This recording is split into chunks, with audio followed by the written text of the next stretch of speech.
Olá, amigos. Estamos iniciando mais um SENGE 20 Minutos, programa que é produzido pelo SENGE, Sindicato de Engenheiros Agrônomos e Geocientistas de Minas Gerais, e para trazer a vocês as informações da engenharia no Brasil e no mundo. Traremos também, eventualmente, notícias do nosso sistema profissional, do nosso sistema sindical, com a FICENGE, com FEA-CREA, e temáticas de empregabilidade, quando isso forem dados relevantes. Hoje nós vamos falar sobre energia renovável e convidamos o engenheiro eletricista Alexandre Deringer para nos falar sobre essas fontes renováveis de energia e o papel da CEMIG. Alexandre Deringer é um engenheiro eletricista formado na PUC em 1979, mestre em engenharia mecânica, opção energia solar pela Universidade Federal da Paraíba em 2001, especialista em engenharia eólica na Oldenburg Wilhelmshaven, na Alemanha, em 1994. Experiência, 32 anos como gestor de projeto de energia renovável na CEMIG, conselheiro da holding CEMIG e projetos entre os quais nós vamos ver aqui nessa entrevista. Olá, Alexandre, como vai você? Tudo bem, muito obrigado pelo convite aqui, muito me honra, né, poder estar conversando aqui com vocês, com os engenheiros, né, nossos engenheiros aqui do SENGE. Prazer. Alexandre, vamos começar com um projeto seu, que a gente sabe já de longo prazo. Você foi gestor do projeto de geração fotovoltaica do Mineirão pela CEMIG. Nos fale dessa obra. Isso é uma obra que tenho muito orgulho, né? Porque foi desde o começo. Eu li um estudo da Universidade Federal de Santa Catarina, onde eles estavam colocando o potencial que teria os estádios, as arenas durante a Copa do Mundo, né? Aí eu falei, por que nós não fazemos isso aqui no Mineirão? Aí eu estava um dia lá no Mineirão vendo um jogo lá, aí eu comecei a ver a cobertura toda ociosa lá, e aí fui matutando, fui tendo ideia, aí eu conversei com o presidente da CEMIG na época, né, doutor Djalma, e como o Brasil ia sediar a Copa do Mundo em 2014, isso foi por volta de 2011, 2010, aí o governador, né, ele conversou com o governador, ele gostou muito da ideia, que na época era ESSO, né? Então, demos seguimento a esse projeto, que consistia inicialmente em colocar uma usina com fio fino, né? De telureto de cádmio. Então, por causa da estrutura do Mineirão, ela não comportava peso muito grande lá, né?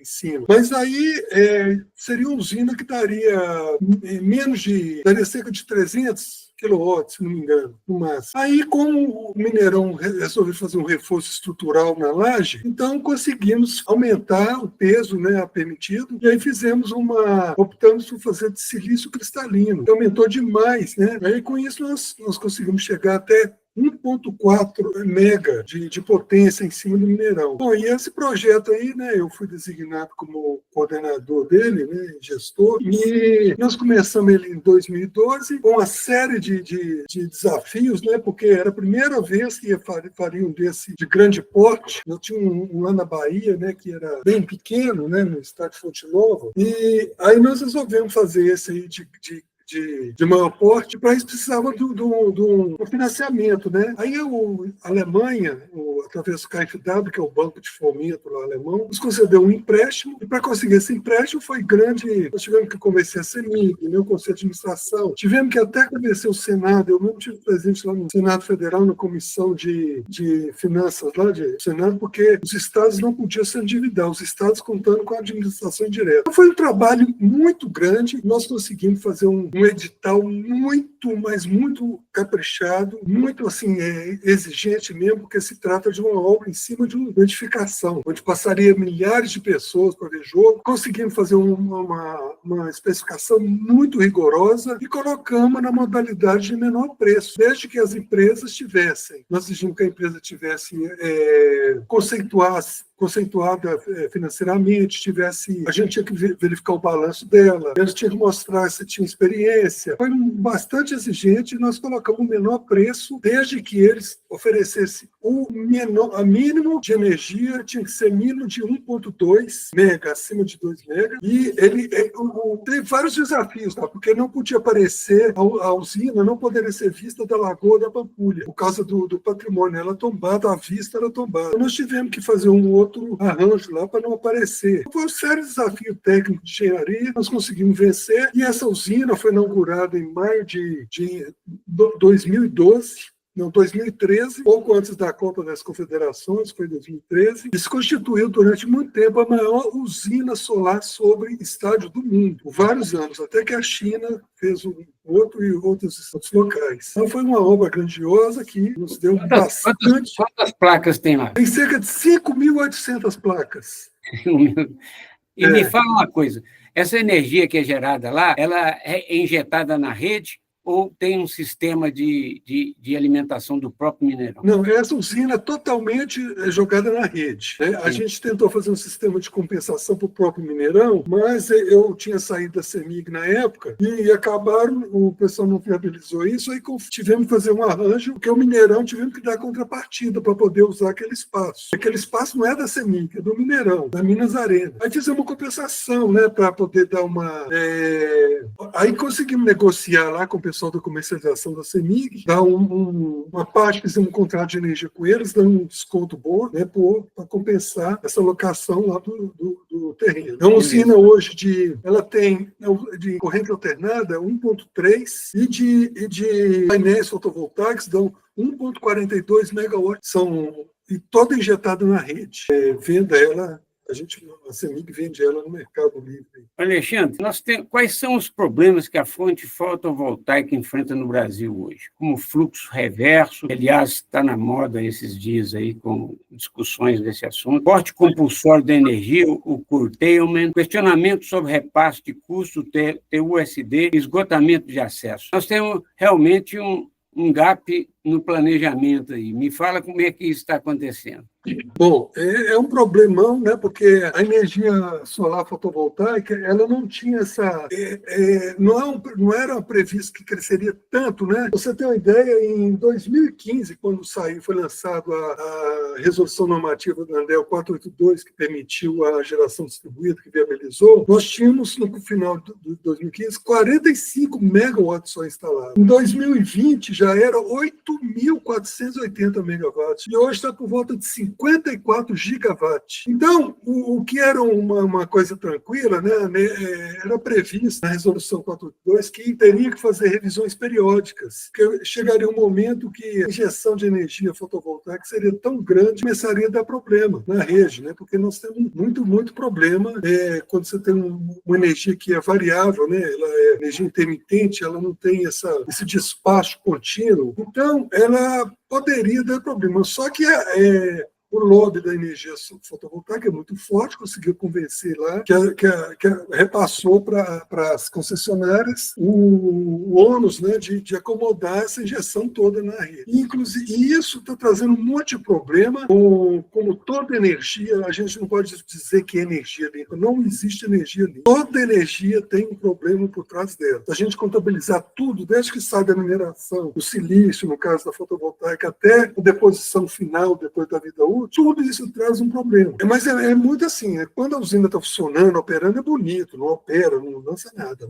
Mas aí o que acontece? Primeiro, começou a ter muita injeção de energia e a empresa, as concessionárias, não estavam dando conta, principalmente a CEMIG, né, que era a concessionária que mais tinha injeção de energia fotovoltaica das concessionárias do Brasil. E começou a faltar espaço nas redes, né, ou seja, carregamento das redes, não comportava mais tanta injeção de eletricidade. E aí começou a dar o problema seguinte, que às vezes quando você tinha uma injeção muito grande, determinada, você não tinha aquela demanda. Então quando você tem mais demanda, o fluxo sempre vai do primário do transformador, vem do alimentador para o consumidor. Você tinha um consumidor jogando para a linha. Isso cria o fluxo reverso de potência, o fluxo de potência reverso. E para isso, para você não ter problema de perda de tensão, de aumento de tensão, de sobretensão, aquele problema de frequência, né, na rede, né, que embora você tenha hoje os inversores, né, que os inversores são aqueles equipamentos que transformam energia contínua, eletricidade contínua em corrente alternada. Eles sejam muito boa qualidade, você não tem, as concessionárias têm que arcar com custo para poder comportar esse fluxo reverso. Então a ANEEL começou a colocar uma série de empecilhos, as concessionárias,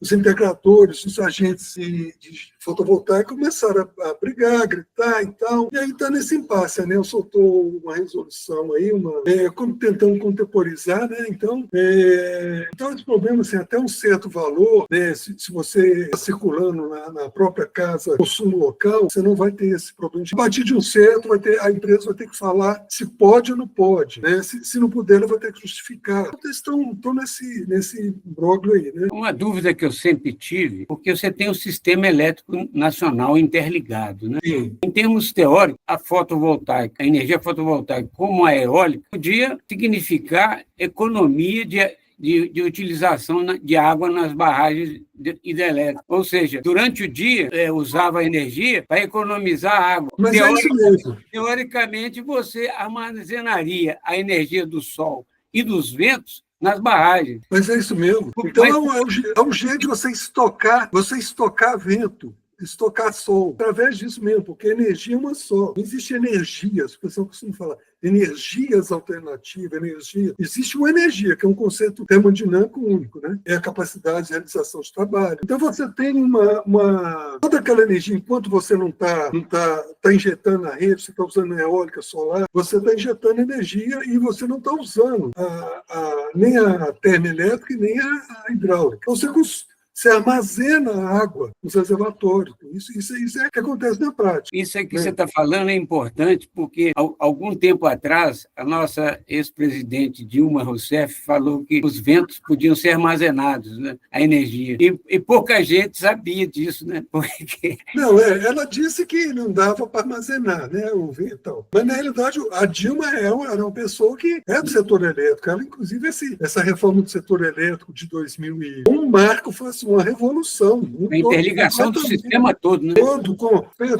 Criou a EPE, garantiu o aumento do segurança de suprimento, modicidade tarifária, crescimento e fez a desverticalização das empresas, né? A empresa, antes, como é que funcionava o sistema elétrico? A própria empresa que tinha usina vendia para a distribuidora, então vendia o preço que quiser, que ela podia repassar automaticamente. Então, isso acabou. Foi um marco, né? Foi um grande marco e começou a instituir os leilões de energia renovável. A energia renovável tem uma aceleração depois de 2004, começou com os leilões, né, de energia, e a GD veio em 2015, começou a ter geração distribuída. Mas voltando aí, só para tentar acabar, outro problema da fotovoltaica hoje, o pessoal reclama o seguinte, que toda vez, como a energia fotovoltaica ela é subsidiada, porque essa TUG, que é tarifa de uso do sistema de distribuição, antigamente eles não pagavam nada. Agora saiu agora um marco legal, né, 14.300, que vai ter que, a partir de 2029, a partir de 2034, eles vão começar a pagar a tarifa, essa TUG referente à energia. Mas até agora, então, tudo era subsidiado. Quem não tinha energia fotovoltaica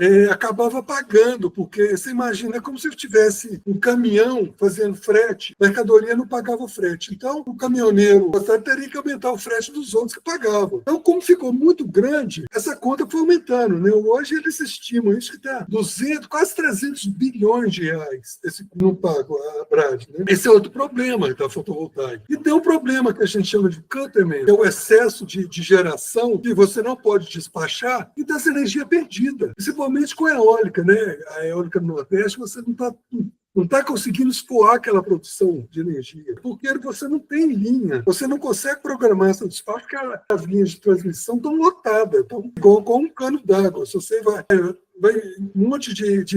injetar um monte de água no mesmo cano para ele transportar, ele não vai aguentar transportar. A solução aí ou é aumentar as linhas de transmissão, ou então, a outra solução seria armazenar essas energias e usar no próprio local. Por exemplo, não tem fluxo reverso, né? Então, na verdade, desconta no meu consumo. Mas vamos supor que eu produzisse mais do que eu poderia ter um banco de baterias, né, para ficar praticamente sem usar a CEMIG, dizendo? Isso. A questão do armazenamento se desponta como uma grande solução, né, para você melhorar essa intermitência das fontes. E para isso você pode usar ou baterias, né, ou baterias elétricas, ou tem outras que são você fazer produção de hidrogênio no local, no próprio local, aproveitando quando você não tem disponibilidade de exportar, né, de jogar na linha, injetar, você produz hidrogênio, armazena, e o hidrogênio depois pode ser transformado em energia elétrica através de células combustíveis. Ou então tem outros modos, né? Mas isso aí é mais com hidrelétrico, você fazer bombeamento reverso. Você pega o seguinte, e aquela que cair lá embaixo, né, que tiver lá, já tiver vertida, você faz o bombeamento, joga ela para cima de novo. E pode ser com a própria bomba ou pode ser com energia solar e fotovoltaica. Você vai bombeando ela de volta. Isso só vale, tem que ter um estudo financeiro para isso. Porque, por exemplo, se você vai desperdiçar energia e vai jogar ela fora, é melhor que você aproveita para bombear a água de volta. Né? Aí você tem seu fluxo. Mas isso aí também envolve outros estudos de gado, porque normalmente aquelas águas que caem, elas vão alimentar outras usinas abaixo. Né? Estou sentindo que estamos no momento de haver uma evolução tecnológica nessa área, né, de armazenamento, né? Essa principalmente que você falou do hidrogênio aí, porque para produzir hidrogênio gasta energia elétrica. Muita né? energia. Então, é uma maneira interessante de ser usado. Ô, Alexandre, você participou da implantação da primeira usina eólica integrada à rede do Brasil, Morro Carmelino, há 30 anos. Como foi essa experiência e por que a usina não opera mais? Por se tratar essa usina eólica experimental, que foi um projeto que nós ganhamos a CEMIG na época, em 1982. Nós fomos procurados em 1981, 1991. Nós fomos presenteados com o financiamento do Ministério de Ciência e Tecnologia alemão, que dava da compra da máquina do transporte dos geradores eólicos. A CEMIG foi procurada e como nós estávamos na CEMIG, sempre teve esse viés de inovação, né? Ele sempre foi uma empresa reconhecida por isso. Aí resolvemos, né? E aí eu fui designado para trabalhar na equipe lá. Nós escolhemos 4 máquinas, e eles queriam oferecer 10. Só que nós não tínhamos ainda uma medição confiável. O único lugar que a gente tinha medição mais confiável era no Morro do Camelinho. Então, a gente achou que o lugar que a CEMIG já tinha uma usina lá de radiocomunicação que era alimentada por um pequeno gerador eólico de 2,2 kW. Né? E aí nós fizemos um estudo achando que era o melhor lugar lá, mas que só caberiam 4 máquinas. Na época, a máquina mais em conta lá, que você vê 30 anos atrás, era uma de 250, e fizemos a usina, que foi a primeira do Brasil. Então, nós tivemos uma série de problemas, ela funcionou a contento, porque depois se tratava de um laboratório, que nós praticamente tivemos mais de 60% do custo total, 0,800. Então, para a CEMIG foi uma grande experiência, até mesmo porque foi Brasil inteiro, tem gente do Brasil inteiro visitar a usina, que na época era uma máquina, assim, todo mundo ficava maravilhado. Hoje faz brinquedo de criança, né? De 250, hoje as máquinas é de 4, 5, 6, as que tem no Brasil, fora as gigantes, de cerca de 15 GB que estão fabricando agora. Né? Qual é a importância da CEMIG nesse processo de transição energética? Essa transição energética é um assunto que tem vários nuances. Hoje virou uma grife. Né? Todo mundo fala que faz transição energética, se bem que agora virou, o pessoal resolveu chutar o pau da barraca, ninguém quer saber disso. Mas a CEMIG sempre teve na veia, sempre teve no seu DNA essa forma de inovação, sabe? A engenharia da CEMIG é super respeitada, né? Os engenheiros da CEMIG são sempre bem avaliados em qualquer lugar que faz. A CEMIG, né? As primeiras usinas que ela fez, né? de Jaguara, Três Marias, isso foi uma... E a CEMIG, né? O parque dela é praticamente todo renovável. Ela tinha uma termoelétrica em Garapé que fechou, né, que não está mais funcionando. E, infelizmente, a CEMIG, nós estamos vendo agora, é o desmonte, né, total esse viés. Não, a engenharia nossa está sendo atacada. Hoje, tirando aqueles engenheiros que tinham essa visão, fizeram um desligamento, tirou muita gente, né, que tinha essa expertise. É de lamentar, porque a CEMIG, o potencial que ela tem para inovação é fantástico. Alexandre, nosso tempo já esgotou. Queria agradecer a você pela toda essa experiência que você leva aos nossos ouvintes, tá? E agradecer também aos nossos ouvintes aí, engenheiro, em qualquer situação que você esteja praticando engenharia, aposentado ou mesmo desempregado, continue ouvindo a gente aqui, que a gente vai ter sempre informações para você se atualizar. Também valorizar a engenharia que o Brasil tanto precisa para o seu desenvolvimento. Nos nossos créditos abaixo ou a seguir, você vai poder fazer contato com a gente, principalmente vendo as notícias no nosso site, e até o próximo 120 minutos.